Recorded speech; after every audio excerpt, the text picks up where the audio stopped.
జీవితంలో సిగ్గుపడకుండా ఈ 4 పనులు చేయండి. ఆచార్య చాణక్యుడు తన తెలివితేటలతో జీవితంలో విజయం సాధించడానికి అనేక సూత్రాలను రూపొందించాడు. రాజకీయాలు, సమాజం, ఆర్థిక వ్యవస్థ గురించి సలహాలు ఇవ్వడమే కాకుండా కుటుంబ, వ్యక్తిగత జీవితానికి సంబంధించి అనేక విషయాలను చెప్పాడు. కొన్ని పనులు చేసేటప్పుడు సిగ్గుపడకూడదని చాణక్యుడు తన సూత్రాలలో పేర్కొన్నాడు. ఎందుకంటే అవమానం వలవా ఆ చర్యలు అసంపూర్ణంగా ఉండి జీవితాంతం పశ్చాత్తాపపడేలా చేస్తుంది. ఒక వ్యక్తి సిగ్గుపడకూడని 4 పనులను చాణక్య నీతి పేర్కొంది. అవి ఏంటో చూద్దాం. సంతోషకరమైన జీవితానికి డబ్బు అవసరం. మన అవసరాలన్నీ దాదాపుగా డబ్బుకు సంబంధించినవే. చాణక్యుడి ప్రకారం ఒక వ్యక్తి డబ్బు సంపాదించడానికి పనిచేసే సమయంలో వెనుకాడకూడదు లేదా సిగ్గుపడకూడదు. అనైతిక పనులు తప్ప డబ్బు సంపాదించేందుకు ఏ పని చేసినా ఎవరూ సిగ్గుపడకూడదు. ఈ పని చేస్తే పక్కవారు ఏమనుకుంటారోనని సిగ్గుతో ఉండకూడదు. చేసే పనిపై గౌరవం ఉండాలి. అప్పుడే లక్ష్మీదేవి మీ ఇంటికి వస్తుంది. డబ్బు విషయంలో ఇతరులు మనల్ని ఏమనుకుంటారోనని ఫీల్ కాకూడదు. చాలామంది వ్యక్తులు అప్పుగా ఇచ్చిన వస్తువులు, డబ్బు కోసం ఎవరినైనా తిరిగి అడగడానికి చాలా సంకోచిస్తారు. దీంతో వారు అనేక సమస్యలను ఎదుర్కోవాల్సి వస్తోంది.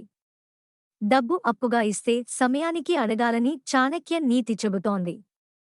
ఈ విషయంలో సంకోచించకపోవడమే మంచిది. ఎవరికైనా అప్పు ఇస్తే వారితో గట్టిగా అడగాలి. రేపుమాపు అంటే అస్సలు వినకండి. అప్పును తీసుకునేప్పుడు సున్నితంగా ఉంటే మీరు ఆర్థికంగా ఇబ్బందులు ఎదుర్కోవలసి వస్తుంది. గురువు మనకు మార్గదర్శకుడు. మన జీవితంలోని తప్పొప్పులను వివరించి మంచి విద్యను అందిస్తాడు. మనం జీవితంలో ముందుకు సాగేందుకు వారే సహకరిస్తారు. మీ గురువు నుండి నేర్చుకోవడానికి సిగ్గుపడకండి. మంచి, విజయవంతమైన విద్యార్థి అంటే సిగ్గు లేకుండా గురువు నుండి పాఠాలు నేర్చుకునేవాడు. నేర్చుకునేందుకు సిగ్గుపడితే మీరు జీవితంలో అక్కడే ఆగిపోతారు. గురువు దగ్గర ఎప్పుడూ నిత్య విద్యార్థిలా ఉండాలి. ప్రజలు తమ కడుపు నిండా తినడానికి సంపాదిస్తారు. తద్వారా జీవితంలో ఎప్పుడూ ఆహారానికి కొరత ఉండదు. కానీ చాలామంది బహిరంగ ప్రదేశాల్లో లేదా ఎవరి ముందు తినడానికి సిగ్గుపడతారు. అవమానం కారణంగా వారు సరిగ్గా తినలేరు, ఆకలితో ఉంటారు.